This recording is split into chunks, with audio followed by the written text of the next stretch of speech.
প্রশ্নটি করুন। শুভ সন্ধ্যা সবাইকে। আমার নাম আদিত্য, আর আমি চেন্নাইয়ে ইঞ্জিনিয়ারিংয়ে শেষ বর্ষের ছাত্র।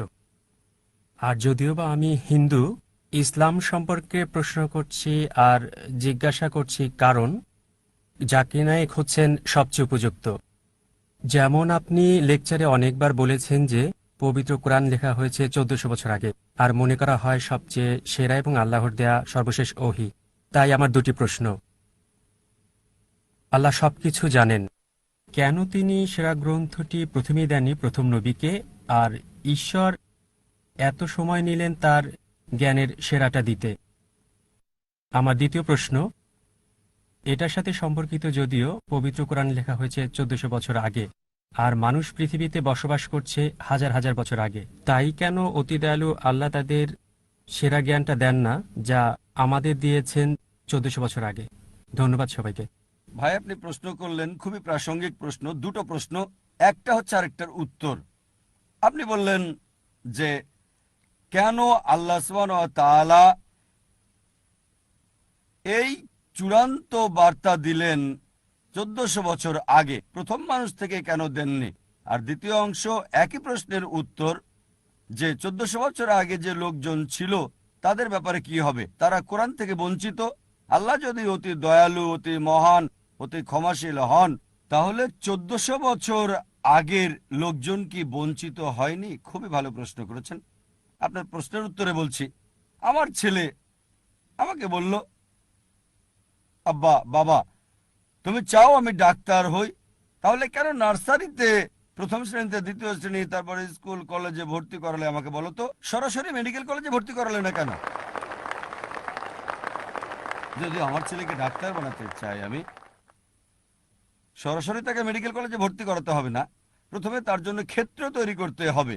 প্রথমে সে প্রি প্রাইমারি স্কুলে যাবে, তারপর স্কুলে যাবে, স্ট্যান্ডার্ড 1, এভাবে স্কুল পাস করবে, তারপর হাই স্কুলে যাবে, তারপর কলেজ যখন যোগ্যতা অর্জন করবে তখন মেডিকেল কলেজে যাবে সে। একইভাবে সর্বশক্তিমান আল্লাহ, যিনি অদৃশ্য জ্ঞানের মালিক, যার সকল কিছুর জ্ঞান আছে, মানব জাতির ব্যাপারে যিনি জানেন, তাই এটা বলা হয়েছে পবিত্র কোরআনে সূরা রাদ অধ্যায় নম্বর 13 আয়াত নম্বর 38।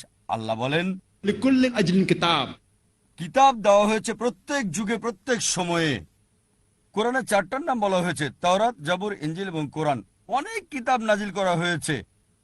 প্রথম কিতাব নাজিল করেছেন কারণ সর্বশক্তিমান আল্লাহ জানতেন যে মানব জাতির আরো উন্নতি করতে হবে। যদি সেই সময় কোরআন নাজিল করতেন, সেই প্রথম সময়ে আমাদের আদি পিতা আদম আলাইহিস সালামের সময়, তিনি জানেন যে মানুষ এটা বহন করতে পারবে না।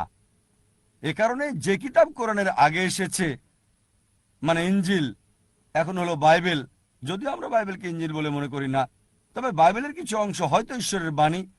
এটা বলা হয়েছে বাইবেলে গসপেল অফ জন অধ্যায় নম্বর 16 অনুচ্ছেদ 12 থেকে 14। যিশু আলাইহিসসালাম বলছেন, আমার অনেক কিছু বলার আছে, এখন তোমরা তা সহ্য করতে পারবে না। যখন সত্যের আত্মা আসবে, সে তোমাদের সত্যের পথ দেখাবে, তোমাদের আশার পথ দেখাবে, আমাকে সম্মানিত করবে। তা যিশু আলাইহিসসালাম জানতেন।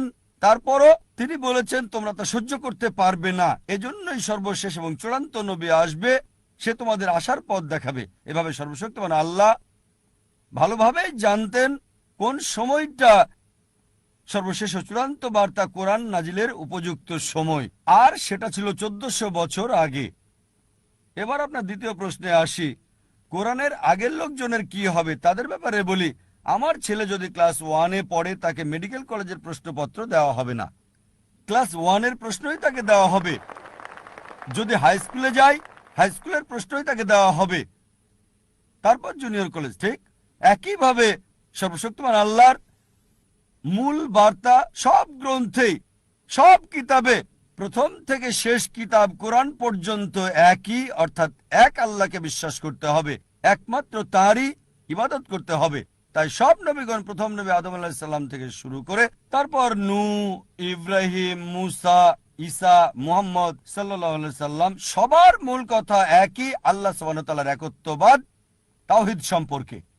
আর এই আল্লাহর একত্ববাদ, তাওহীদ নিয়ে ইনশাআল্লাহ আমি বিস্তারিত আলোচনা করব এই কনফারেন্সের শেষ দিনে, শেষ রবিবারে, 20 জানুয়ারি ইনশাআল্লাহ। আশা করি উত্তরটা পেয়েছেন। ধন্যবাদ। from that chapter 9 verse number 5, that iman is the negligence of salah.